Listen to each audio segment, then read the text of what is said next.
can't say the slang without ang. So this is me warning y'all ahead of time. Since we're covering Star Wars, the different forms of Star Wars media, and how it intersects with different social issues and political issues, I'm going to issue you all a spoiler alert, alright? This is the spoiler alert. You've been warned. Welcome to the Avatar Slang Podcast, your ultimate go-to for exploring the worlds of fiction, fandom, and nerd culture, where they collide with politics, society, and everything in between. Before we dive into today's episode, please don't forget to follow the Avatar Slang Podcast on Spotify or your favorite platform so you never miss a new release. The podcast is also available on YouTube, so please like, subscribe, and turn on notifications. I'm also active on TikTok and Instagram at Avatar Slang. That's avatar.slang. I post short videos about the kinds of topics we would discuss here. No matter which platform you use, sharing the podcast and my content with a friend or leaving a review really helps me grow and helps me bring you more great content. Now let's get to it. So today I'm joined by Andrés. Did I say that right? I really can't roll my letters well. No, you're good. Okay. He's the host of this. I also have a list, so forgive me. Can you say it for me? Yeah, it's Sithty Minutes. Okay. Is that a play on 60 Minutes? Yes, it is. Nailed it. Okay. I even like how your posts kind of reflect that, but we'll get into that in a little bit. Do you want to introduce yourself? Yeah, for sure. So my name is Andrés. I'm the host and producer for Sithty Minutes, and it's a Star Wars and politics podcast. So we blend the two together for folks. So I guess the reason I got into your content, I don't remember how I found you, to be honest. Maybe it was on Threads? Yeah, either I think Threads or Instagram, but honestly, they're both meta. So what's the difference? What's the difference at this point? But yeah, I like that you talk about all the social and political things that I don't care who you are, what you're into or not. I think it's very important. Oh, yeah. Yeah, absolutely. I think, to dive into it is there's a lot of overlap between Star Wars and politics. And I think that was something that I was very adamant when myself and some other folks got together to kind of start the podcast. We got really into the fact that yes, there is overlap between Star Wars and politics. And at the same time, it doesn't really matter how you come into this fight. When you look into Star Wars, and I'm sure we'll get into it, but there are Imperials that end up realizing that the Empire isn't all it's cracked up to be and end up joining the Empire. And, there's if you've watched Solo, Han Solo actually joins the Empire at a certain point to learn how to fly and to learn how to become a pilot. And then he leaves the Empire to go become a smuggler. Finn, if we want to go into a sequel trilogy, he is someone who was literally a stormtrooper and realizes that this isn't the life that he wanted and becomes a rebel. Whether you're someone who comes into the fight like a Princess Leia that knows just from the jump that, the Empire isn't here to save you and you need to go fight for the future that you want. Or if you're someone like a Han Solo or a Finn who literally starts their journey working for the Empire, that this isn't for you. Star Wars is a franchise that gives you that space to say that, hey, if you believe in a fair future, if you believe in equal rights for everyone, if you believe in freedom for everyone, you can join the rebellion, and the rebellion will always welcome you, right? They don't turn away Han Solo. They don't turn away Finn. They don't turn away, if you've seen Rebels, there's literally an ISB officer that joins the rebellion and becomes a part of the fight. And at no point do the rebels say, well, you voted for Palpatine or you did XYZ, so thanks but no thanks. They welcome everyone into their ranks so long as they believe that, hey, no matter how you got here, you now believe that freedom is the only fight worth having. And because of that, here's the tools you need. here's the fights that we're fighting, here's how you can plug in and become a force for good instead of whatever you were before. So I just love that notion, and the fact that like in the real world we don't have that as much. That's true. Really, it always like makes me curious, or like it raises my eyebrow, because if we look into really any franchise that deals with this, like Marvel has dealt with this when it comes to like the Sokovia Accords, and how folks have responded to it. Star Trek deals with it in terms of like their enemies in one season becoming their friends later. And then Star Wars as well, in terms of literally flipping Imperial assets and turning them into rebel heroes. Like literally the entire plot of The Rise of Skywalker starts with General Hux giving information to the Resistance about, hey, Palpatine's back. So yeah, I just love bringing that into the real world of like, at the end of the day, your allies are not going to be perfect. If you're looking for the perfect ally, like you're really talking about fiction, because the truth of the matter is that we're all imperfect humans. Yes. But Star Wars really embraces that and says like, it's okay if you made mistakes before. It's never too late to do the right thing. And if you're willing to do the right thing, we're willing to help you and we're willing to get you there. So that's kind of the pitch of Sithty, of like, if you're ready to join the fight, here's where the fight is. Here's how you can plug in. Okay. I have a couple questions written down. Let me get to them. You answered some of them actually, so that's a great intro to who you are and what your podcast is about. So I was going to ask you what are the connections between Star Wars and real world politics. You answered that. So I'm going to twist that. When did you realize it was a natural fit? That's a great question. I think the natural fit and the podcast itself, I think we had ideas about it during the pandemic.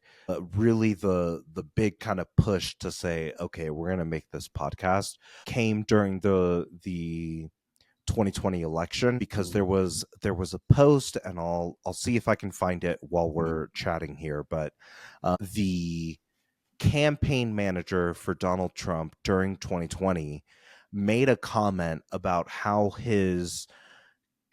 Donald Trump's campaign in 2020 was similar to the Death Star.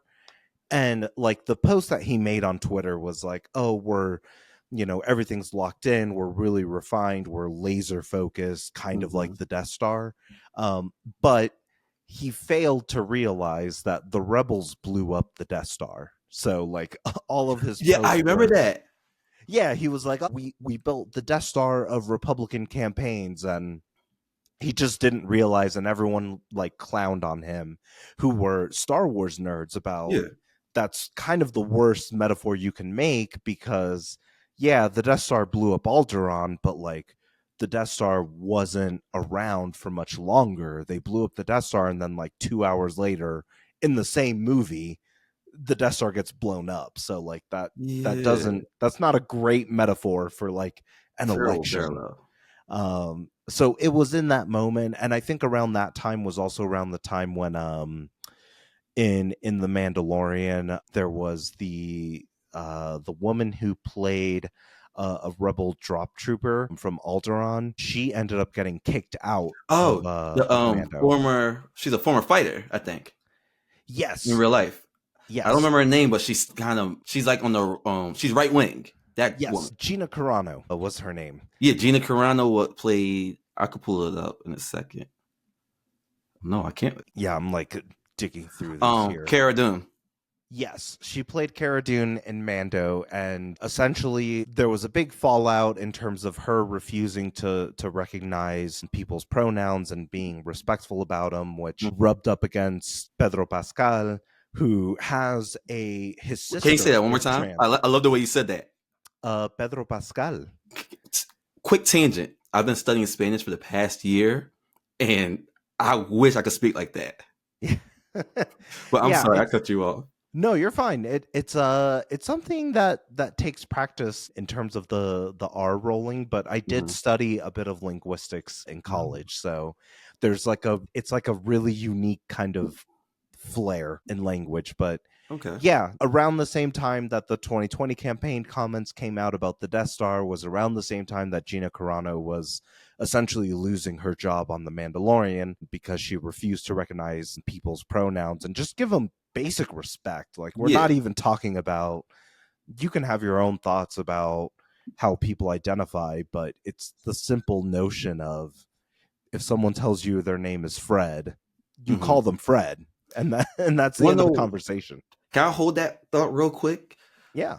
So I have to admit, I'm West African. So our background on this, we're really behind. So I didn't, even before I understood it for what it's supposed to be, they are still people. It's so like this. If I change, like in America, when you change your name, when you go to the courthouse and change your name, that is your name. So if I say my name is Sarah, my name is Sarah. That's just how it goes. Like, it's just weird. If I change my name to John, people will accept that. Like, celebrities legally change their names all the time and no one bats an eye. So it's just really strange how no one can respect their humanity in that simple way, in what you just said. Yeah, absolutely. And, I think the other example is like when people get married. When I married my wife, I decided to take her last name, and really no one bats an eye, right? To your point of like, oh, my last name is Alvarez now, and everyone's like, great, cool, whatever. And no one thinks about that when women change their names, right? They get married and they change their name all the time. If anything, that's the expectation, right? What was your last name before this, if you don't mind me asking? Do you not want to say? Yeah, no. My bachelor name, which I found out that there wasn't even too much of a term, because most people don't have a bachelor name, but they have a maiden name for the women. But my bachelor name was Ramirez, and I took my wife's last name when I married her. And Why did you decide that, by the way? Really, a big part of that was just similar to the themes of Star Wars, was just kind of like found family. I did not. For me growing up, my biological father kind of walked out on my family when I was like growing up. But of course, like my mom being, I am Spanish through and through. I'm half Venezuelan, half Colombian. So my mother, when she got married and then got pregnant with me, took on my father's last name, my birth father's last name. So I was born with Ramirez, but that wasn't really a last name that was really close to me. He left when I was like 3 years old, give or take. So I get it. Yeah, I didn't really grow up with that last name in terms of being really close to me or important to me. And then when I met my wife, she was very much someone that said, I'm not really interested in taking someone's last name. She's like, I'll compromise with you and maybe hyphenate. But while we were dating, that ended up becoming kind of a plus, because I told her, like, I'm not really that interested in keeping that last name for my own personal reasons. So it ended up working out for the both of us, because she got to keep her last name. And I said, I have no problem taking your last name and then just having something. Because to me, that last name actually means something to me, which also like puts me in a weird spot also with Rise of Skywalker, because I had already been married when I got to the end of that. So when a lot of fandom was, kind of confused, or there's a lot of discourse around should Rey have taken the Skywalker last name, I show up into that space saying, as someone who grew up with a last name that didn't matter to me or didn't have as much like relevance to me, I can see Rey's like logic in terms of, she finds out she's a Palpatine in the same movie, and then when it comes to the end of the movie, she says, you know what, like, sure, that's technically my last name, but I don't really recognize that or like, give that power. I would much rather be a Skywalker than a Palpatine at the end of the day. And like, for me, I come into that space when I saw that movie in theaters. I was very much like, I can see why this is going to make fandom very up in arms for one reason or another, but I can also recognize, as someone who also had a last name that I just didn't really associate with, coming into that space of like, you know what, no, I have an opportunity to take another name, I'm going to take that other name and then just kind of move forward. That's crazy how that paralleled before you even watched the movie. Yeah. Okay, so you covered things like LGBTQ plus rights, Black Lives Matter, immigration, and the politics behind all those issues. So, have you noticed like what parallels? Sorry, let me rephrase that. What are your favorite examples of Star Wars reflecting real world politics? Oh man. So there's a lot in there, and I will preface this by saying that for me, the first Star Wars that I saw in theaters was the prequel trilogy. So I was Same. born in I was born in 92. So like, Oh, okay. Where are you apart? I'm 91. oh, nice. I'm a January 92. Yep. Okay, so I'm a little less than a year because I'm March 91. Oh, nice. Yeah. All right. So prequel trilogy spoilers abound here. But yeah, for me, like the first Star Wars that I saw in theater was Phantom Menace, all the way through to Revenge of the Sith. So I went through that whole prequel trilogy. That was where I really was like, I'm going to become a fan. My stepfather, I had always been a fan beforehand and seen the original trilogy, but seeing the prequel trilogy in theaters, and my stepfather at the time, he would like take me on premiere night. So, I got really wrapped up in the fandom of it all, seeing everything on premiere night. Yeah. But yeah, I think the biggest parallels were really like seeing in Phantom Menace, Newt Gunray. For folks who don't know, Newt Gunray in the Trade Federation. This was back when George Lucas controlled the franchise, and he specifically named that alien Newt Gunray because at the time, one of the major leaders of the U.S. Congress was Newt Gingrich. I remember him. Yeah, so he was a major figure in like early 2000s Republican politics, and a big part of Republican politics back in the day was really working with business to create like positive outcomes, and I say that in air quotes. But that's how they see it, apparently. Right. Yeah. Where it was like, oh, if we work with business, whatever business comes up with is going to be great. And if you go back and watch Phantom Menace, like George Lucas makes it absolutely blatantly clear from the jump that the Trade Federation is not someone you want to trust, right? Like they're not the good guys. They're blockading planets. They're later in Phantom Menace, we hear that people are dying because of the blockade and because things aren't coming to the planet. We know that that is a tactic of the Trade Federation because they're hoping that the suffering of Padme Amidala's people is going to force her to sign the treaty that makes their expansion and takeover of the planet legal. Like, even as a kid, I think I was literally 7 years old at the time, and I realized as a kid of like half of this movie is tied to politics. Like there is very real political conversations, and like the entire first half of Phantom Menace is the Trade Federation is needing Padme to sign this treaty to make everything that they're doing legal. So there's a lot of conversation if you watch the beginning half of that movie around, is this legal? Can we make it legal? If Padme signs this, it will become legal. So don't worry about what we're doing right now. And then, you fast forward to Revenge of the Sith. And at that point, I'm like a teenager. I was actually in high school debate at that point. And my event was a mock Congress. So we literally made fake bills and debated them and made a Speaker of the House and like the whole 9 yards. So literally at the time that I'm doing mock Congress as a kid, I'm watching Revenge of the Sith, where Palpatine is making a motion to dissolve the Senate and reorganize everyone into the Galactic Empire. So like I was so dialed in at that point. Yeah. Being a 7-year-old that watched Phantom Menace to fast forward to a teenager watching Revenge of the Sith, and I was like, okay, yes, Star Wars is about Jedi and Sith and magical, mystical things, but it's also a story about who's in power, what can you actually do, is this a republic, is this an empire, and what does that mean for like the average person who's Right. just like trying to make ends meet, you know? Okay. So for me, very good answers, by the way. For me, I realized it in steps, because war is always political, especially in the modern world. It's always political, probably since the dawn of human civilization, but I'll just stick to modern times.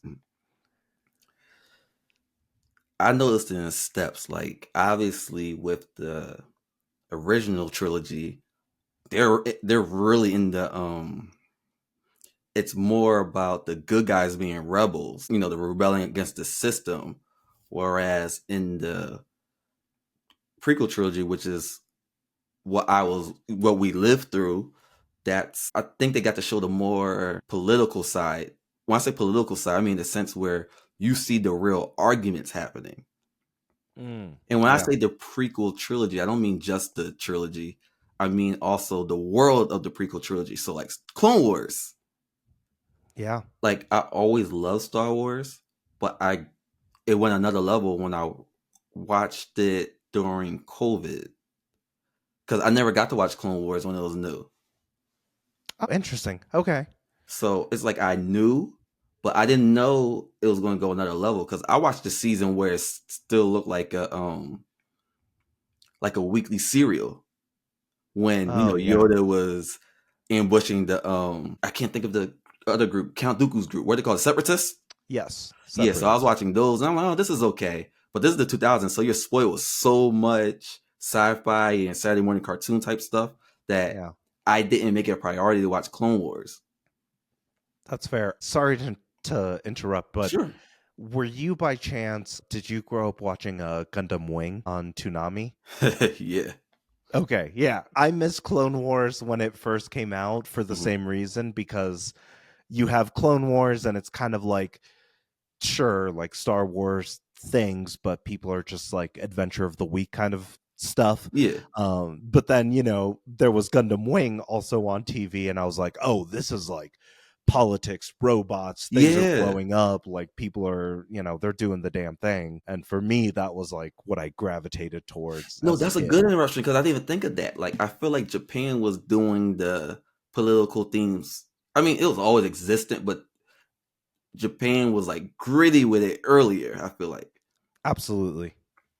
And I mean, like I said, there's always existed within Star Trek and stuff, but I feel like it was so much of it in anime, because there's a lot of anime media.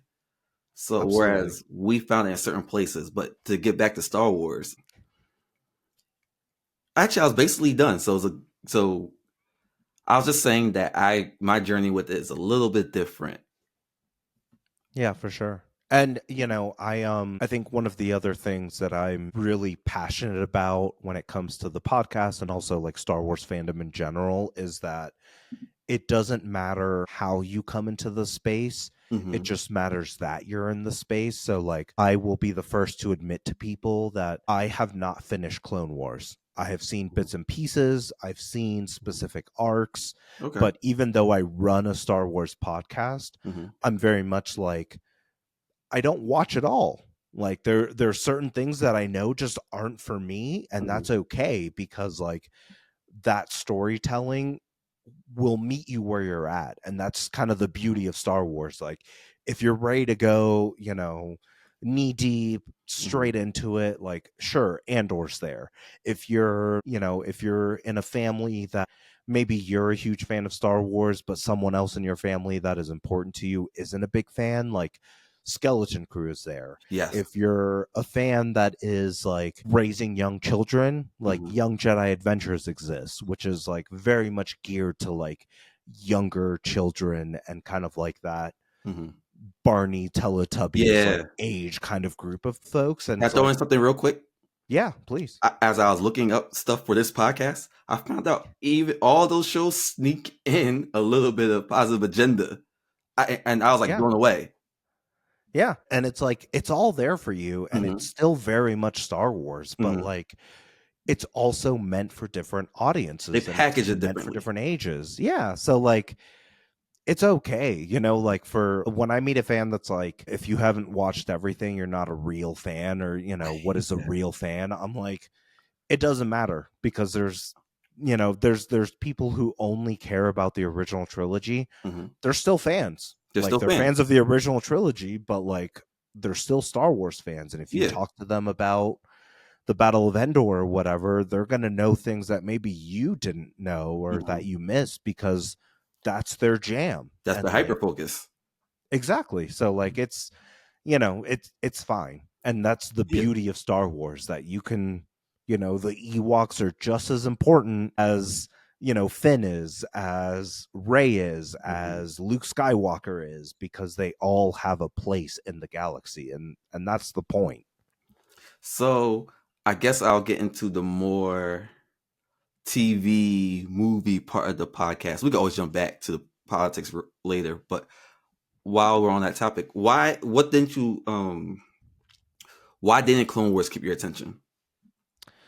That's a great question. I think for me growing up, what didn't keep my attention about Clone Wars is really the fact that the storytelling was always jumping around. And it is kind of a critique for folks even in the modern day. Like, if you go back, there is actually a different way to view Clone Wars if you want to see it in quote unquote chronological order.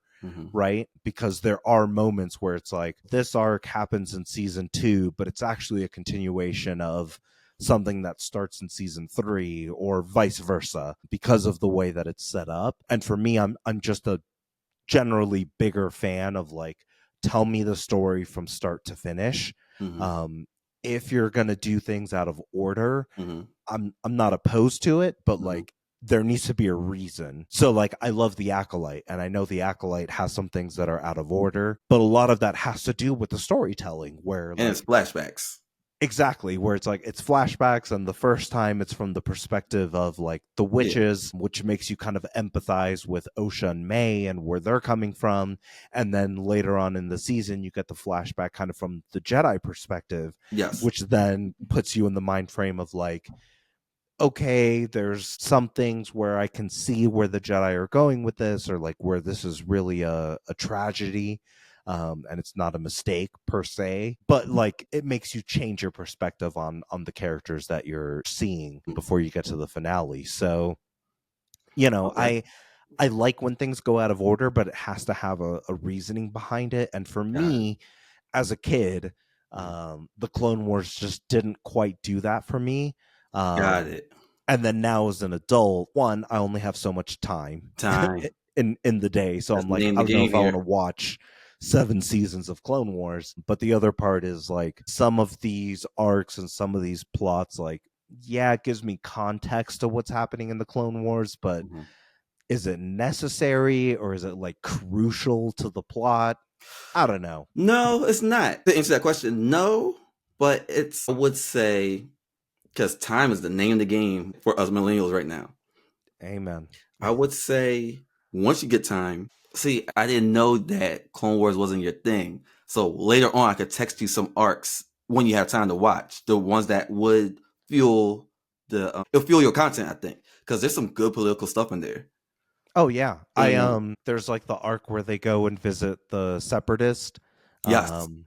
I love that arc. There's actually, we'll talk about it later, but there are some cards from a Star Wars trading game that deal with that arc, and I absolutely love it, because it reminds people, like, the core of it is like, there's no such thing as like objectively good and objectively evil. That it's all kind of like from a certain point of view, and it's like, the Republic tells you that the Separatists are bad, but then Ahsoka meets Separatists, and she finds out, like, y'all actually have a reason to fight the Republic. Like, maybe not everything here is good, but like, you're not wrong, right? Is how she comes back. It's like, your motivations make sense. Yeah, where it's like, yeah, sure, maybe Count Dooku's kind of whack, but like, you're not wrong. The Republic is kind of screwing you over when it comes to XYZ. And then same thing on the other side, right? Where it's like, the Republic is worthy of protection and it is worthy to fight for. Mm-hmm. But there are also things that the Republic is like turning a blind eye to that is objectively kind of messed up, and like y'all should address it. So to that point, what does that remind you of in real life? Because I think it's easy for you're basically a leftist, right? Essentially, yeah. Okay. Like, I mean, if we were going to use general box terms. Sure, yeah. So if someone wants to come up to you and be like, well, the right isn't always wrong, how would you feel in terms, like, would that logic apply to that? Yeah, absolutely. Okay. For listeners and viewers of the channel, I'm gonna give up the game right now. But in my day job, I actually work as a lobbyist, so I am knee deep in politics. I engage with Republicans and Democrats every day as part of my day job, and I would agree with that statement. I think really kind of one of the wildest kind of points is if we go back to the 2024 election, which I know is still a sore point for a lot of people. There was a moment in the Democratic or in the presidential debate where Trump made a comment about how if my tariffs are so bad, why did the Biden administration keep them in place? And that was one of those moments where, for me as a lobbyist that actually keeps tabs on the policy, the tariffs that Trump first put in place during his first administration, they were rough, they were bad. It started a few trade wars with China. It had these other like unintended consequences. But then when Biden took the oath of office, at no point in his administration did he actually remove them or take them back or minimize them or anything like that. Sure. So it was one of those moments where it's like, he's not wrong. Like, you can be mad about him being the Republican candidate. You can be mad about what he's saying or using that as a way to like kind of hit back at Democrats. But like the truth of the matter is, you know, as Democrats run around and tell folks that like tariffs are bad, XYZ, the fact of the matter is, if they're as bad as the email in your inbox tells you they are, why didn't the Biden administration roll them back? Like, what was their logic? And Kamala in the interview didn't have an answer. And, you know, there's an economic reason where it's like, okay, to a certain degree, I agree that tariffs are bad. But again, there's these moments where it points to like, what game are we playing? Because there's moments where, and we see it in Star Wars too, to kind of bring it back into the fictional world, where it's like, there's moments in Andor where Mon Mothma is talking to people who agree that the Empire is bad, but they tell her like, well, isn't safety good? And she's kind of at a loss for words in terms of like, yeah, safety, but safety for who? And like, she doesn't finish that thought. So it's kind of the same moment where it's like, yes, tariffs are bad, but if they're bad, why didn't Democrats take a much more aggressive posture and actually repeal some of those things that Trump set into motion? Like, Biden didn't do that, but then they want to, you know, turn around and say like, all of these tariffs are bad. It's like, if they are, where were you? Because you had 4 years to turn it around. That's but where I'm at. You didn't. So that point never hit me. But I work part-time at the mall. I'm really in education, but I do that on the weekends at the mall. The tariffs was there during the whole Biden administration. Like, our company picked up the tariffs and they couldn't keep up anymore, or so they say. Capitalism, whatever.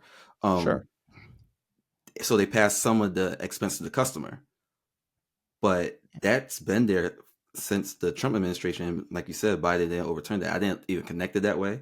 But to that train of thought, my criticism is, so I have a lot of friends because Philly, there's a lot of progressive people here. The government doesn't reflect that. The local government, like, it's a Democratic city, and most of the metro area is Democratic. but they're just, they're blue in name, but they're not progressive. They're, Yes. center left liberal, but they're not like far progressive, just to make that clear to anyone listening. A lot of them say, oh, he had time to overturn this or to stabilize certain laws that were already existing, because it's like when Trump says he's rolling back DEI initiatives, what about that is shocking? Yeah. Like, Yeah. I'm not a politician. If I saw that coming, why didn't the Ivy League Democrats see that coming and try to solidify certain things? Yeah. So, And go ahead.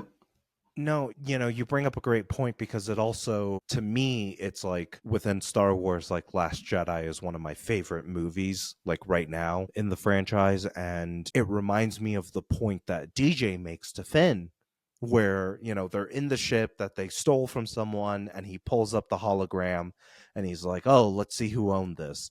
And it was an arms dealer. And he sold weapons to the First Order, but then he like flips through and he's like, oh, he's also selling weapons to the Resistance. And it's like Democrats and Republicans have these moments where it's like, well, you're both taking money from the same companies. You're both, seeking the same endorsement from the same people. So sure, one of you wants certain rights or certain things, and like I'm not taking away from that, or I'm not trying to minimize that, but like there's only so far that both parties are willing to go, because at a certain point, like, if you ask a Democrat, for example, to tax businesses really high, you can only go so far in that conversation before you find out that, like, well, a Democrat took a bunch of money from, I don't know, Amazon, Tesla, like, take your pick of whatever company out there. And it's like, that company doesn't want to be taxed like that. So the answer is no. They're capitalists. Why would they want to be? I get it. Yeah, exactly. So it's like DJ's not wrong. Like Finn is right to point out that like there is something worth fighting for. And that is very true, and why it matters what we do every single day. But DJ also has a point in terms of, if you're waiting for a Democrat or a Republican to save you, enjoy waiting, because at the end of the day, like neither of them are going to come to your rescue. Like when push comes to shove, there's going to be a certain level where both parties are going to stand down and say, this isn't our fight anymore. So it really becomes a part of the community. Like, I know we're recording this after MLK Day, but I always think about MLK's criticism of the white moderate, right? Where Malcolm X had similar criticisms, actually. I was just watching that today. Yeah, where in his letter from a Birmingham jail, he's like, really the biggest enemy is kind of that white moderate, that person that says, I believe in your cause, but I think you're being too extreme about it. And that's, when we think about the current political system, that's kind of what he's criticizing, of like, there are people who will gladly, kneel for you during COVID because Black Lives Matter is saying to kneel. But then when it comes time to say, okay, this is the policy that's going to get us there, all of a sudden they have cold feet. But they wore the Kunta Kinte cloth. Like, yes, which they put their I'll fists tell you up. this. In Philly, which is like 47% black, they were pissed. We didn't care about that at all. We were like not moved. Exactly. It's like DJ has a point. And like, it's not a coincidence that for the rebellion to get where they need to go, they have to fight people. Like, they have to actually commit war. And like, it's buried in the opening crawl of the sequel trilogy. But if you go back and watch Force Awakens, there is a line in the opening crawl that points out that the Resistance is essentially funded by people who are secretly giving money to Leia to actually build this army and fight against the First Order. So like, when you look at even in Star Wars in the sequel trilogy, there are people who believe that there is good policies worth pursuing, but they are not willing to fight the First Order. Like they draw the line there where they're like, yeah, everyone deserves freedom, but like I'm not about to give you an X-wing to go fight for that. Yeah. And then there's other people who are telling Leia off to the side, the only way we're going to get out of this is if we just actually take the fight to these people. And that means I need to give you ships. I need to give you fuel. I need to give you whatever to go do this. So it's interesting that you say all of that, because the way I always looked at it was, for the past maybe decade, I always looked at it as we're in the phase where Democrats are the good guys, quote unquote. Since I'm in Philly, I'm just looking at from where I live at. Sure. Democrats are the good guys. Jedi are the good guys. But you really need your Qui-Gon Jinns. Yeah. And because to me, he's, just for, the parallel purposes, he's the progressive. Yeah. So absolutely. But it's easy to box them all as blue, all Jedi. Yeah. So, but it's like Bernie Sanders and Joe Biden, yeah, they might agree on some things, but they're not as similar as people would think. Yes, absolutely. So I would say more like the people who, the progressives, at least for the purpose of narrative, would be the rebels after the not the Republicans. Wow, I'm hitting this on the nose the wrong way. No. The Empire took over, which I see. I'm of the mindset that we're in a red country with blue media. Yeah, because the Democrats, like the Jedi started playing the separatist game when they became military forces instead of these monks who just help. But when they made it their duty to be cops, basically. Yeah, you started playing the separatist game. Democrats played the game like they say they're blue, but they played the red game. Like they don't do big changes unless obviously crazy things happen. Like a lot of socialist things we pass, like state services like welfare and all that only happened because the country was super broke, Great Depression. Yeah, absolutely. The stimulus checks, it happened because our first pandemic in 100 years happened. Yeah. So we don't believe in that state type of help. We don't believe in that. Even if it would help people, we don't believe in that. Even Democrats who kind of believe in it, they don't really believe in that.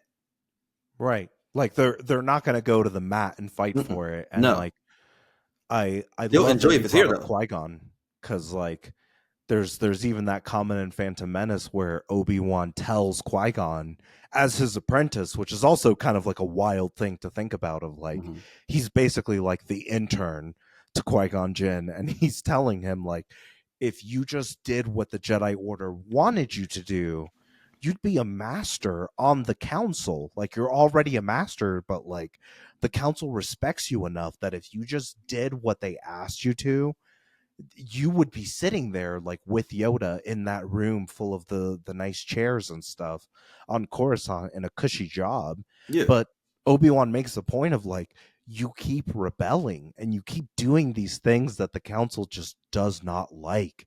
And Qui-Gon is very much in Phantom Menace this kind of person of like, yes, I'm a Jedi, but that sometimes means that I'm going to do something that other Jedi don't agree with, but that's the right thing to do. Yeah. And like, that's what I signed up for. Like, that's Qui-Gon's point of like, aren't we supposed to protect the light side of the Force? Like, sure, sometimes that means I'm going to piss off Watto or whoever else in the galaxy, but like, it doesn't matter because it's the right thing to do. Right. And I'm here to do the right thing.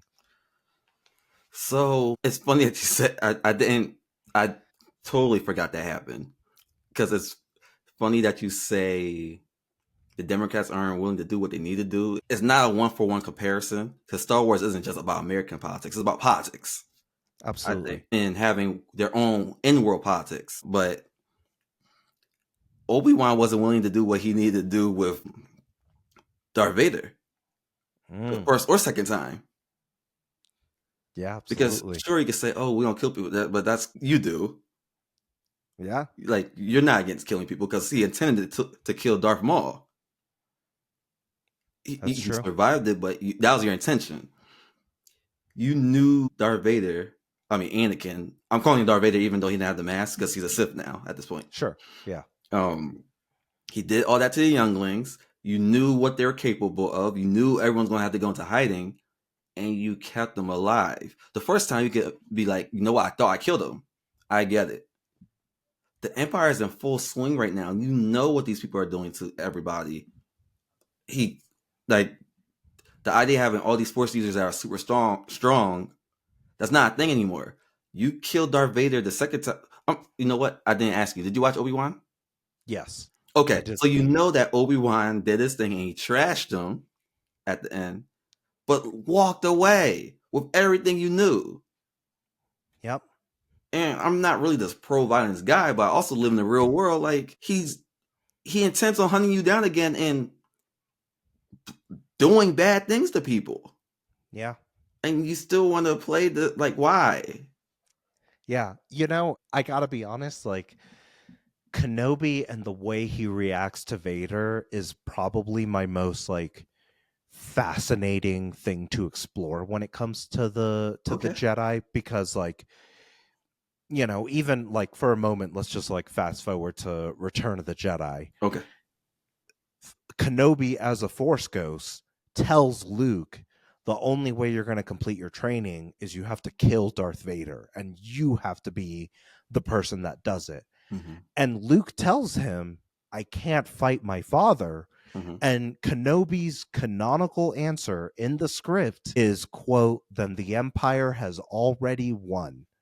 Basically saying, if you're not going to kill Vader, Mm-hmm. Palpatine's going to win. This is over.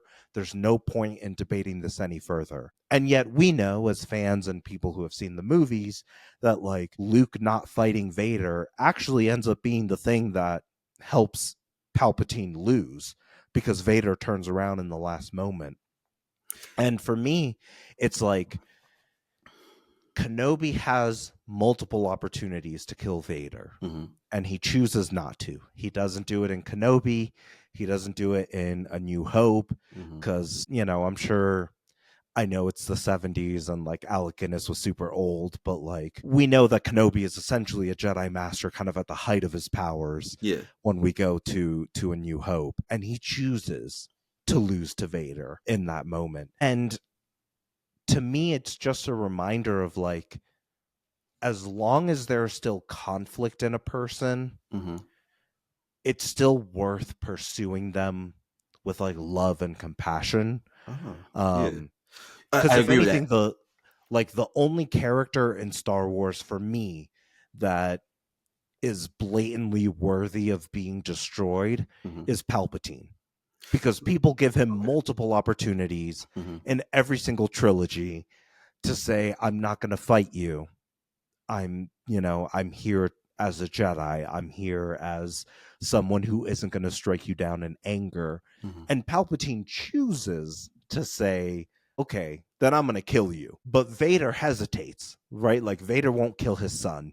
Vader wants to bring Kenobi to his side. There's multiple moments where everyone on the dark side who isn't Palpatine has a moment where they want to do something else besides be the villain. Like even Maul gets really like sad when Palpatine kills his brother in Clone Wars, because he realizes that like, oh no, I thought I was training my brother Savage to like be my apprentice and to grow in the dark side, and instead like he just got killed like within 2 seconds. Maul also was very upset when he realized Anakin became Darth Vader in the end of Clone Wars. So, because he's like, the galaxy's screwed, and that takes the whole idea is not just good and bad, because Maul, who, he's marketed as a bad guy, he's just like, no, like, it's over. Yeah. And, even when Kenobi finally kills Maul in Rebels, like, as soon as the fighting is over, Maul becomes this really soft character, right? Like, he becomes empathetic. He's weak, and he's talking to Kenobi like a friend in his last moments of like, oh, are you guarding the chosen one? And Kenobi's like, yeah, I believe he's the chosen one. And Maul's last words are like, he will avenge us. Yes. So he views himself in the same camp as Kenobi. So like, yes, there is this moment where he's like, Maul's realizing that he was just a pawn. He was just like this means to an end. And suddenly he realizes that like, it was never about me. It was about this other plan, and I wasn't a part of that vision. So like, Luke is here to avenge us in the sense that we matter, right? Like Luke is the person who's going to tell us that we matter. Yes. So I wanted to go back to your point of Luke killing Vader. I think it's one of those African parable type things where it's like, at first you hear it and it's like, oh, okay, he has to slice him down. Typical. It's an action movie at some point. Right. But I think killing Vader wasn't literal. Because he did kill Vader. Yeah. You probably know this, but just for the audience. It goes back to your thing. He used love to dispel the idea of Vader. And Vader, he didn't want to receive it, but he ended up receiving it. And he turns his back on the Empire. So I guess you have a point. It is compelling. I just think that Obi-Wan didn't know it turned out that perfectly. Or maybe he did. Yeah. Because they could always write in between the stories. Yeah, absolutely. And I think, I love that part of Return of the Jedi because it's the same way in the real world where, like, I think of the late Senator John McCain, where he wasn't, he's a Republican through and through. He ran against Obama. So, like, if you want to have that adversarial approach, he literally was standing in the way of Obama becoming president at one point in his political career. And like, no one disputes that. But during Trump's first administration, when he was trying to gut the American CARES Act, or Obamacare, as other folks might know it as, Senator John McCain was actually one of the no votes that stopped He flew Trump into chemo to stop it. Exactly. So it's like, I love Return of the Jedi because it reminds people of like, this isn't cut and dry. This isn't this easy, you're good, you're bad, so this is what we're going to do. Like, John McCain also, I'm not going to be the first person to come out here and say like John McCain's a hero or whatever. There's just nuance to it. It's like I have my qualms with him still, even after his passing, but you have to admit that like showing compassion and respect for the guy did pan out, right? Like, if John McCain really was as heartless and evil as anyone with a Republican next to their name, right, that parentheses are, is then like, he shouldn't have saved Obama's legacy. He should have voted against it, because he ran against Obama. So like, why not? But he didn't. The same way that every single person was telling Luke, if you don't kill Vader, he's going to kill you. And Luke didn't kill Vader. And Anakin came out of the woodwork and said, I'm going to defend my son. Like, it's the same lesson. Like, is McCain our hero? No, not at all. But he did a good thing. Like, did Vader kill a bunch of people? Absolutely. Did Vader save Luke Skywalker and kill Palpatine on the second Death Star? Also, yes. So the way, that's interesting. I think it's hard because it's like, I think that it goes back to your point about separatists being under certain circumstances. You can tell who might be nice and who might be kind, but it's just that I think the issue with the politicians are they're just, it might sound like I'm making excuses for them, but I think our propaganda machine is just too strong. Yeah. Because I think he probably wants to make it a better country, but his way of doing it is just the machine that's been turning for centuries. So, like I said, it's a right-wing country at its core, to me, at least. For sure. I would agree with that. Okay.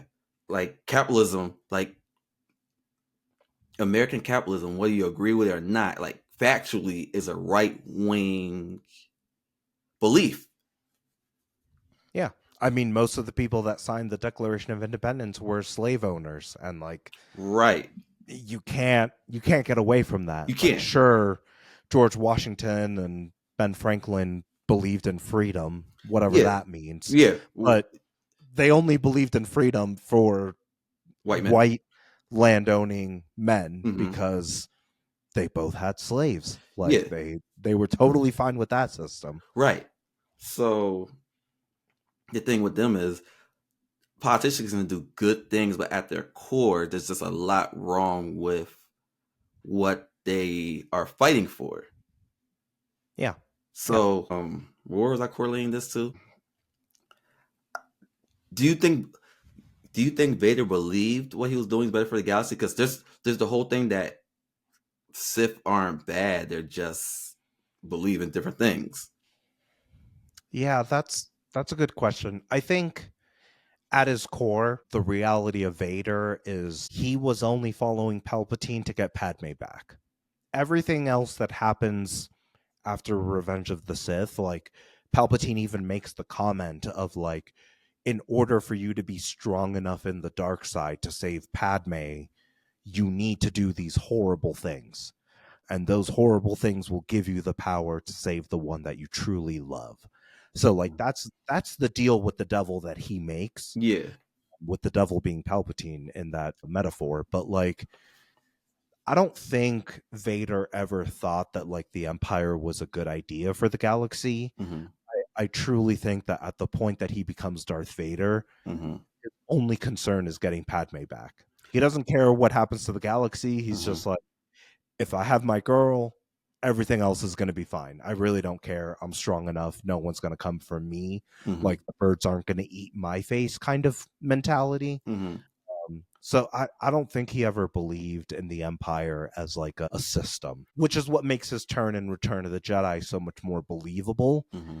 because that is the point that he realizes that like, I could have a son and a family right now if I become Anakin, but Palpatine's been telling me I have to become more and more evil in order to actually do whatever I need to do. Even for 5 minutes, at least he's experienced it. Right. Like, it's blatant at that point where like, he's literally killing your son in front of you and telling you that to have your family, you have to become more evil. And he's like, I have my family right now. I have a son. And he learns about Leia in the course of that fight. So he's like, I literally have a son and a daughter. Yeah. If I just turn around and become Anakin right now. That's interesting, because for me, I hear the argument that y'all just painting Republicans and right-wing people as bad. But I'm like, on the whole spectrum, like, there's one party that gets support from neo-Nazis. Oh, for sure. And it's like, I get it. Like, there can be nuance with the Sith and Jedi. I just don't think the Skywalker saga is the era where that matters. Like, like in other media, I could see the blur lines. Like, even in with Ben, Kylo Ren, is that? Yes. Yeah, I see they try to do the nuance there, but for most of the Skywalker saga, Dark Force users are pretty bad. Yeah, for sure. For the most part. Yeah, I think, one of the things, like, I know we've been talking about nuance all the way up until this point, and again, in my day job as a lobbyist, there are Republicans that I know, that I have a good relationship with, that are individuals kind of like the separatists. That's like, you're not wrong in certain ways, but by the same token, there are Republicans that I know that I have no relationship with because they are more of like that Emperor Palpatine type of like Republican, or like that type of energy where it's like, no, there is no version of this where you're right or that you have a good point. You're just like pushing this other narrative that doesn't exist. And I think of like, I think of like the hardcore Christian nationalism types. Yes. Where it's like, sure, this country is founded on freedom of religion, Mm-hmm. but what that actually means is that whether your God is Jesus or if your God is the flying spaghetti monster, you're allowed to practice that religion Yes. in the United States. And no one is going to persecute you because, you know, you believe in like the magic conch shell from SpongeBob, or you believe in, you know, whatever you want to believe in. And like, that's the promise of the United States. Whether or not we're actually there is a totally different conversation. I know we don't have the time for it, but you know, it's like there's folks who are open to that and happen to be Republican. And then there are other Republicans that I know that are like, we're a Christian national nation. It's like, I was just reading all right, buddy, like, sure, but also no, that's not the future that we're fighting for. No. And like, you have to draw that line in the same way that Luke knew that Palpatine was evil, but knew that Vader, there was a chance, right? Yeah. Like there's potential here to save this guy, but Yeah. I'm not gonna. Luke wasn't out here trying to apologize for the Emperor because the Emperor was bad. Yeah. So, all right, I think that's a good place to end the politics part of this. I got some actual just Star Warsy enjoyment questions.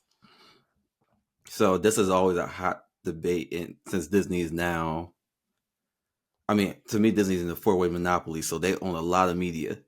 Yes, they do. I mean, a four-way monopoly is kind of a oxymoron, but if you're leftist like me, you know what that means. Absolutely. So I'm going to start with this. How has Disney contributed positively to the franchise? Yeah, I would say like one of my favorite things about Disney owning Star Wars, and you know, I made a comment to my friends when Disney first bought it and George Lucas sold it to them, is Disney is a corporation. And that means that they will exist for as long as there's money in the world, right? Yes. As long as people go to Magic Kingdom, as long as people go to Disney World, Disneyland, Disney whatever, there's going to be money in the pot. Yes. And Disney will not die because of that. So for me, when Disney bought Star Wars, I was like, if you're a Star Wars fan, this is great news, because that means that Star Wars will exist in some way, shape, or form until there isn't a Disney corporation anymore. And that also means that like we mentioned earlier in the conversation, is that if you don't like a certain Star Wars, like if Andor wasn't for you, right? Ahsoka was right around the corner. If Ahsoka wasn't for you, Skeleton Crew was right around the corner.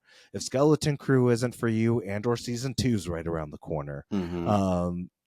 You know, it's the same with the animation, where like, if you didn't like Rebels, that's fine. Resistance is around the corner. If you didn't like Resistance, like Tales of the Jedi is around the corner. Tales of the Empire, Visions. I love is Visions. around the corner. So yeah, it's like, if you don't like something in Disney Star Wars, like that's fine, because Disney will not die, and they're constantly going to be looking for a new way to get people into Star Wars, which means you're always going to get something new. It may not be right now, it may not be this month, it may not be this year, but like, if you give it long enough, Disney's always going to try and find a way to get people to get a Disney Plus subscription. They're going to try and find a way to get you to come to Galaxy's Edge. You know, there's all these little ways that they want you to spend money, and that means that they're going to try every kind of flavor of Star Wars, because there's someone out there who's going to say, I didn't like this, but I'm willing to buy the Star Wars black action figure. I'm willing to buy, you know, the lightsaber at Galaxy's Edge, because this Jedi is cool to me, but not the other ones. And it doesn't matter, right? Like, you can go to Galaxy's Edge right now and buy a bust of Emperor Palpatine. So for people who are like, the Sith did nothing wrong, great. Disney will gladly take your credit card information and send you a Darth Vader lightsaber for sure tomorrow. So, okay, that's a good answer. What areas have they dropped the ball? I am a big nitpicker, and I'm definitely someone who loves to like take Disney to task on the way that they have not protected marginalized actors. I'm the first person who is like annoyed at the way that they reacted to the Last Jedi criticisms. Kelly Marie Tran, for folks who either are new to the franchise or just don't know the story, she played Rose Tico in Last Jedi. The amount of negative press and the amount of criticism that she got for doing her job, right? Like, let's put everything off to the side. Like, she came to play a character. She did her job. She got paid for it. And then her Disney acting wasn't bad. Yeah, it's like, if her acting was bad, they would have recast her. They would have reshot the film. But like, or I just admit it. Yeah, but like, she came back for Rise of Skywalker. She is a part of the canon. Like, Disney did not shy away from the fact that Rose Tico exists in Star Wars. So she did her job. She fulfilled her obligations as an actress. But the amount of criticism and the amount of, like, frankly, racist and sexist kind of comments directed at her were so bad that she got rid of her Instagram. She got rid of her Facebook after Last Jedi. And she's since come back, but like, that's because she went on her own journey. But Disney didn't really step up to protect her. The same thing happened around The Acolyte, where Amandla Stenberg got a lot of, again, the same negative press from the same parts of, I don't even like to call them fandom, I actually call them the hate-dom on my end, because you can tell that their energy is coming from this place of like, I just don't like seeing certain people in my Star Wars. And Disney is just the same way that they're a corporation. You know, it's a double-edged sword, where on the one hand, that means that they're going to make Star Wars content until they can't make money off of it anymore. But that also means that they don't show up to defend people in the ways that they should. Even with the actress that played Reva in the Kenobi series, which I know we've mentioned at this point, it took Ewan McGregor making a video in his car.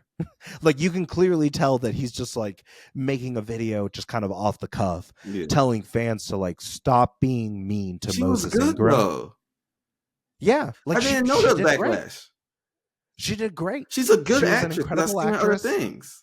Yeah, it was a nuanced portrayal of a character that saw Order 66 and like had her own reasons to take the fight to Vader, but wasn't doing it in like the right way, quote unquote.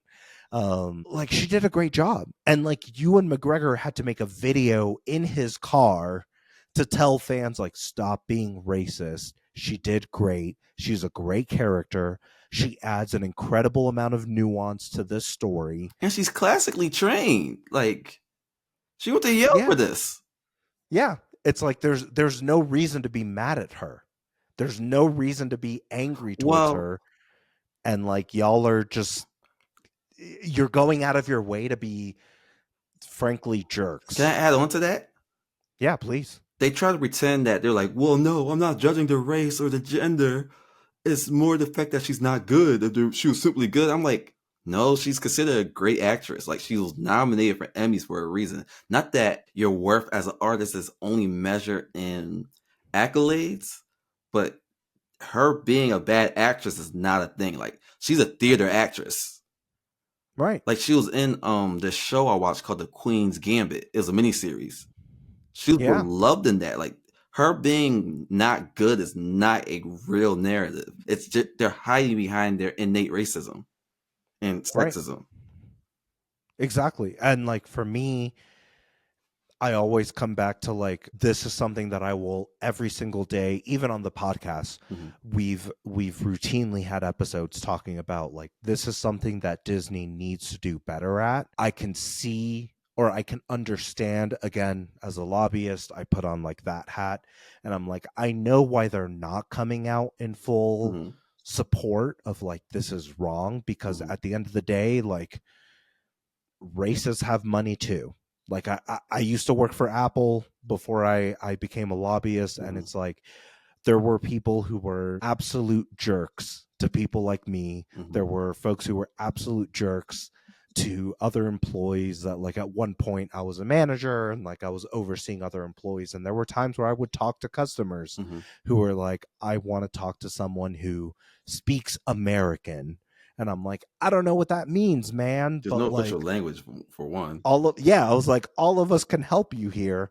And they'd be like, no, I want to talk to another manager. And I'm like, I'm the only manager in So the they store right assumed now. you were just excuse my wording, but it's the way they think. They Yeah. just assumed you were like a fresh off the boat Mexican, I guess. Yeah, That's not. Yeah, I've gotten stuff like that before.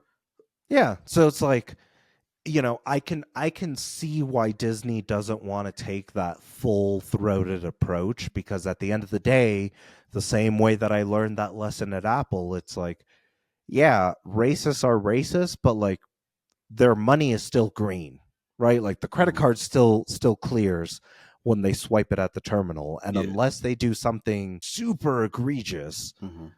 you can still buy an iPhone at the Apple Store, even if you don't like the person who's selling it to you. But the and movie you made can be an money. asshole the entire way through. You can be a jerk. You can be whatever. They'll still take your money. And that's where Disney, to me, fails with Star Wars, because Star Wars is inherently about teaching people that there is a line, right? There are things that are evil. And if you don't recognize it as evil, then it's okay that Luke blew up the Death Star. And sure, there was a bunch of stormtroopers on the Death Star, and we can cry for all of the janitors on the Death Star that got blown up, but like they also saw Alderaan get blown up and didn't leave. They all stayed on board. Yeah. Yep. So it's a franchise that teaches us that there is a line somewhere, and if you're not willing to turn your back on the Empire, then Palpatine getting killed, no one cries at the end of Rise of Skywalker because Palpatine gets murdered. We're all happy because the Sith Eternal are gone. And like that is what Star Wars is trying to teach us. So like every time Disney drops the ball on that, where it's like in the real world, your black actors, your queer actors, your Asian actors are all getting trashed on the internet. Every time that Disney keeps its mouth shut, that is a moment where, for me as a Star Wars fan, I'm like, I grew up in a franchise that taught me that that's wrong. And the fact that you can't take that step because, a racist might have a bunch of Disney reward points or like a Disney credit card, and like you want them to come to Galaxy's Edge too and spend money, like, yeah, that's where I draw the line. And like that for me is like the other side of that coin, where it's like I'm grateful that Disney owns Star Wars, because that means I'm going to get Star Wars until I'm like 80 years old, and I'm going to show my grandkids some new Star Wars show. But that also means like they're not going to draw that line, because at the end of the day, Disney's a corporation. It's a publicly traded corporation. And they need money, right? Like Disney World is in Florida, and Florida's owned by Republicans. So like it became so red lately. It's like, what are you going to do? Like Disney knows when they need to keep their mouth shut because they want to keep the Republicans happy. That's very interesting, because they even spoke out against their governor. So it's like, it's funny when it's like, when did they decide when they're going to speak and not speak? Because Disney openly doesn't like the governor. Oh yeah. So and for folks who are into like the inside baseball kind of stuff, Disney has given the maximum amount that a corporation or like an individual can give to a candidate to both parties. Like when the Don't Say Gay bill in Florida was moving through the state legislature, the big story was that Disney had given the maximum amount to both Democrats in Florida and Republicans in Florida. And it's like, just be friends with whoever wins. Exactly. Because at the end of the day, they're a corporation, and it doesn't matter who's in office. They need to make sure that when they call, someone answers the phone. And that means giving money to both, just like DJ mentioned, right? Where that's a good point. I didn't think of that, because I didn't know that, to be honest. You taught me something new. Yeah. So, it's again, it's a love-hate relationship with them where I'm like, I get it, but also that's not what Star Wars is about, right? Like Luke didn't try to find common ground with Palpatine. Rey didn't try and find common ground with Palpatine. And there is a line at some point. Okay. Give me 1 second before we go to the next topic. I need to open the door. My dog's pissed at me. Sit. Come here. All right. Clearly, I'll clip that part out. Sorry, I kind of lost my spot. Okay. So another fun part of this. What parts of Star Wars media resonate the most with you? That's a good question. I've been thinking about it since you sent over the notes because so much of it resonates with me. I would say for me, the biggest part that resonates with me is it's actually the Kylo Ren / Ben Solo. For your viewers, for your listeners, I am a first-generation immigrant, meaning that I was born in a foreign country and actually emigrated to the United States. And for me, when I saw Kylo Ren and Ben Solo and understood that he was the son of Leia and Han, it really hit me as an immigrant. If you're not an immigrant, like, we come from a space where I routinely grew up with my parents telling me, like, we made all these sacrifices for you, we did all these things for you, like, Same. you know, we fought so hard to give you this opportunity, and like your job is to do better than us, right? Like, we fought so hard to give you the bare minimum, so you have to do something even greater in order to, like, you know, make this sacrifice worth it. And I say that in air quotes. That's so how I felt, though. Yeah.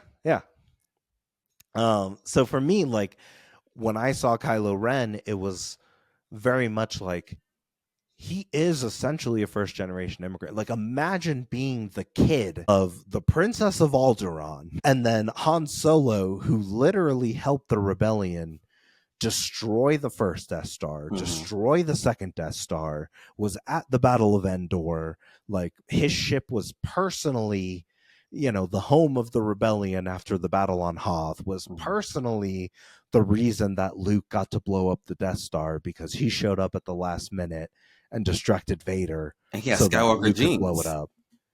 Yeah, it's like he's got so much pressure on him, and Kylo Ren buckles, right? Like, Ben Solo, like, he snaps and he says, you know what? I can't do this. I'm going to go do my own thing.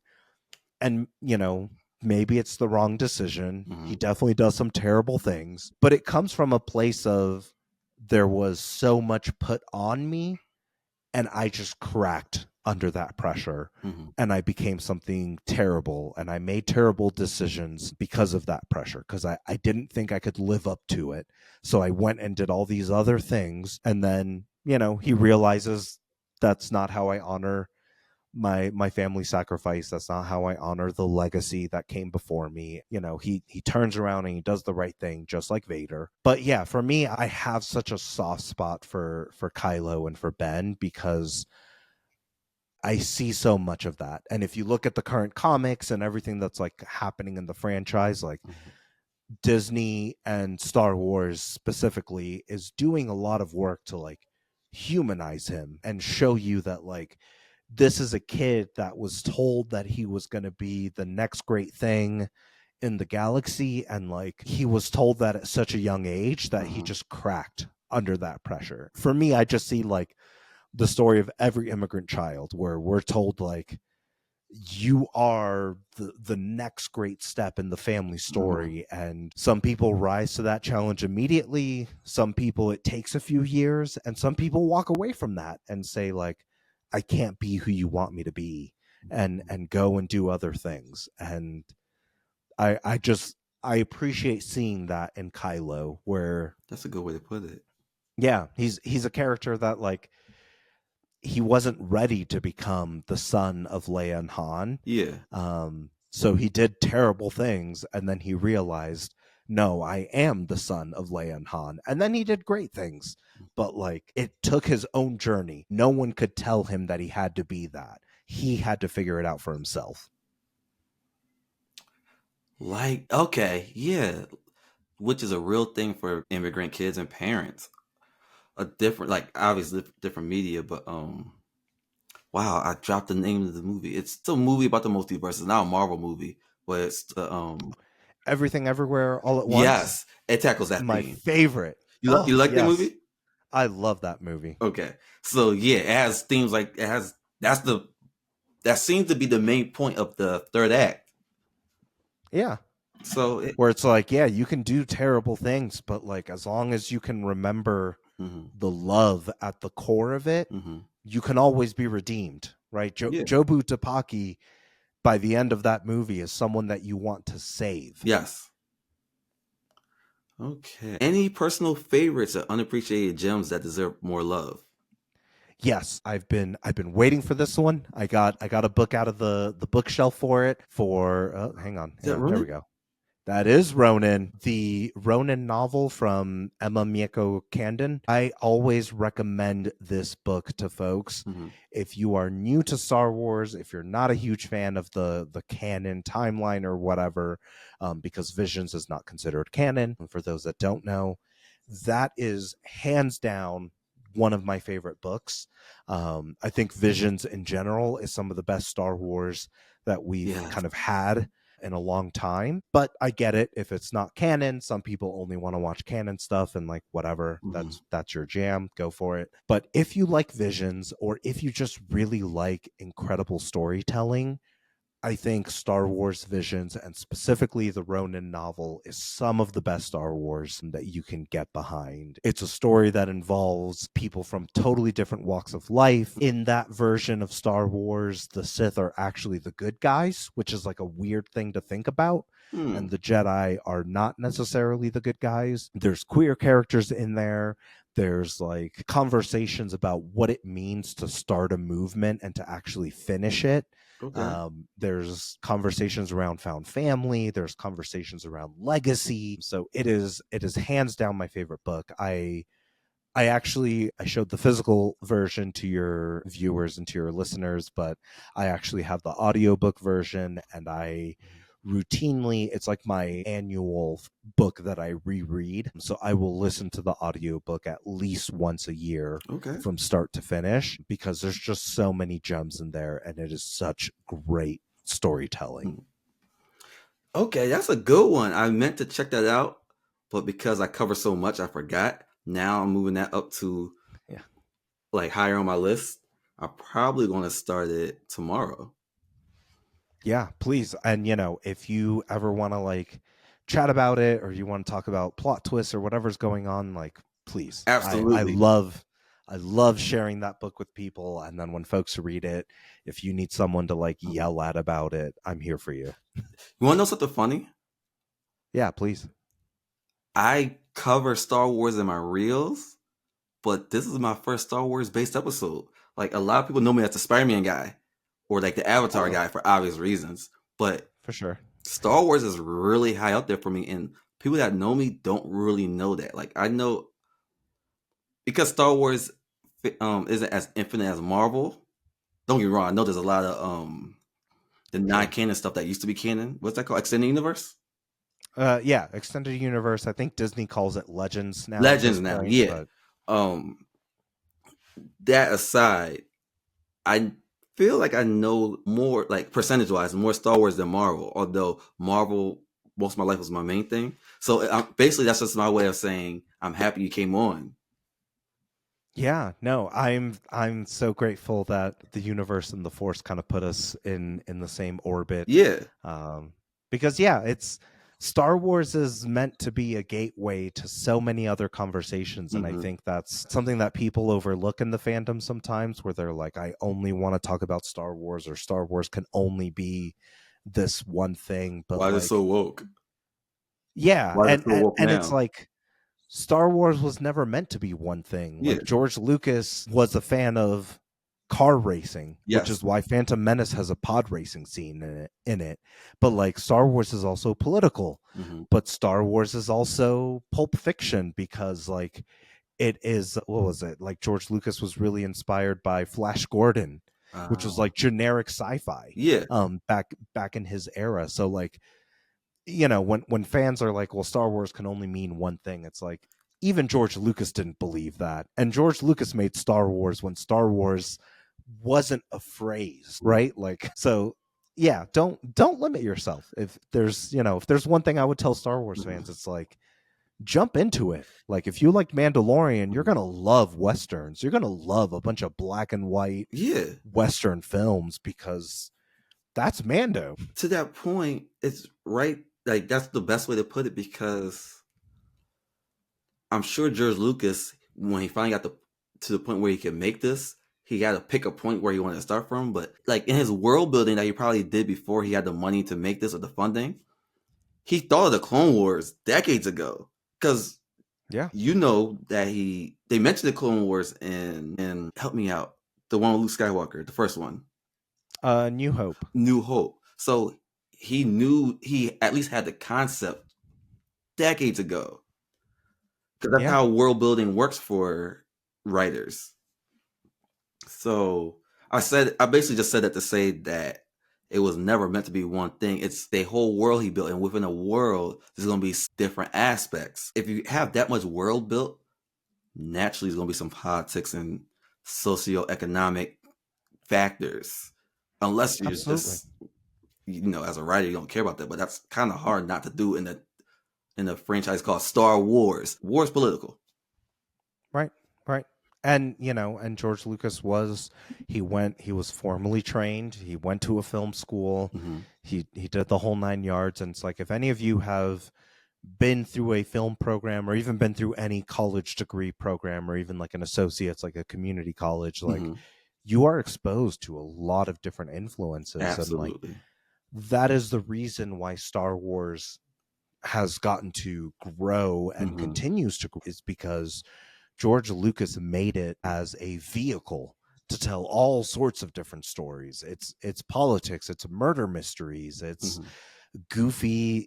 This is a franchise that has Jar Jar Binks right next to Emperor Palpatine. Right. Like, they're in the same franchise. So it's Charlie Chaplin, it's the Three Stooges, it's the B-1 battle droids in the entire prequel trilogy. Yeah. They're just jokes.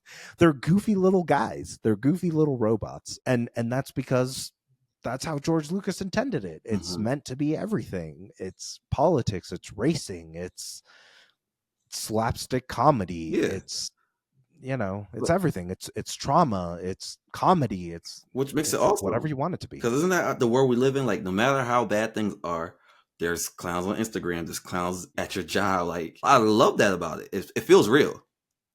Yeah, absolutely. And that's the whole point of it, right? Like, Han Solo is a rebel hero, and he's a smuggler that screws everybody over. Like, those two things are true.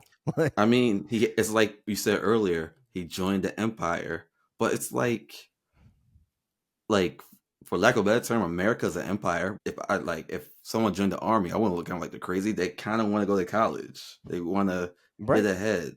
Like, that's why I criticize the system, not individuals. Usually, exactly. Where it's like, and the same point.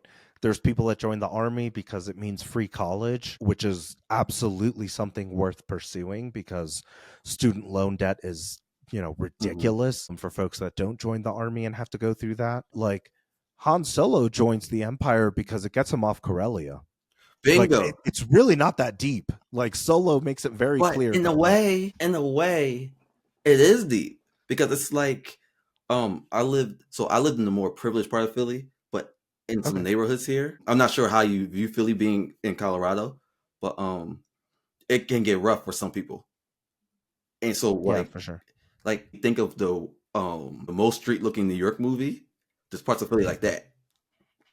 So for some people, it's as simple as that, and I get that. Like, they're like, "Yo, I just want to get out," and like, because remind me, his circumstances and that they were pretty bad, right? Yeah, he was a member of the White Worm gang under Lady Proxima, and him and Kira bribed themselves out of a checkpoint, but then Kira gets caught. They're looking for Han, so like literally there's like gangsters looking to find Han and bring him back. So he slips away and walks into like an Empire recruitment station, because the Empire will protect him from the gangs, and it's his ticket off of Corellia at that point because he has no money, no nothing to his name, and it's Yeah. like, sure, recruit me and I'll fight whoever, but get me off this rock. Sometimes, and you know, it's real. Sometimes before you can help anything, you just have to survive first. Exactly. So I didn't even realize that. So in a way, Han is from North Philly. Yeah. Oh, And you know, like one of my favorite lines in Rise of Skywalker is when Rey and Finn find out that Poe was a spice runner. Mm-hmm. And like it's really quick, but you know, Rey mentions like, "Oh, you were a spice runner," and Poe shoots back like, "Oh, and you were a scavenger," and Finn says, "You were a spice runner," and he says, "Oh, and you were a stormtrooper." Like, I can do this all day. So like, there is this recognition that like survival comes 1st, and there's nothing wrong with that. It's what you do afterwards, right? Like, Han becomes a good guy even after he makes it out of Corellia because it's the right thing to do. And they try their best to be the resistance because it's the right thing to do. Right. Finn leaves the First Order because it's the right thing to do. And like, that is what puts them all together. Not who they were, but who they are moving forward once they get food in their belly and money in their pocket. Quick point. Also, in the process of doing this, being part of this bad system, they tried their best to be good in the best way they could while, you know, being a part of this. Like, Han wasn't inherently evil while he was with the Empire. He kind of was just going through whatever training he could and got out as soon as he could. Yep. Okay. Do I have any more questions? Okay. No, I actually don't. Is there anything you want to talk about before we get off? I think for your listeners and viewers, I think my one little pitch is to always, one, this is a two-parter, but the first, get involved in your local anything. It can be city council, it can be your state legislature, it doesn't matter. But I cannot tell you, especially as a lobbyist that sees this happening day in and day out, how important it is to be engaged, because a lot of times the narrative is built by the people who are in the room, and just the fact that people aren't in the room is viewed as like an admission that whatever happens next is okay, or that y'all don't have opinions on it. But literally the moment that some people show up in the room and say, no, I'm not okay with this, you would be surprised how many people come out of the woodwork and say, oh, never mind, we'll actually do something else instead. So, you know, if you only have time to go to your city council, go to your city council. If you have time to go to your state legislature, go there. If you have time to talk to your national legislator, like, go do that. But however you can show up, because that is really half the battle. And I say that as someone that does this for a living. The amount of times that things have changed because someone in the community says, I'm not okay with this, it's very high. So you do make a difference. The other thing that I would say is if you are into trading card games, whether it's like Pokemon, Yu-Gi-Oh, I know One Piece has a trading card game and stuff as well. Get into Star Wars Unlimited. It is like a current trading card game based on Star Wars characters, and I have to say it is one of my favorites. I'm going to show this leader card, but it is Chancellor Palpatine. And he has a flip side of him that is Darth Sidious. And he becomes evil. So like I love the game. In general, the way that it works is really fun. But also there's so many little Easter eggs, or like the way that Palpatine card works. It's so like, if you're a Star Wars nerd, you get it, where it's like he's both a good guy and a bad guy at the same time. And it's one of my favorite games to play, and it's helped me meet a lot of other Star Wars fans. But it has something for everyone. Whether you're original, prequel, or sequel trilogy, there's cards for you. There's ways that you can make it work. And yeah, it's just fun. Okay. So thank you for that, because I didn't even know it existed. It doesn't shock me that it exists, but it shocks me that it exists in such a way where you know enough people who play it. Oh, yeah. Yeah. Okay. I'm a local judge as well when I go to some.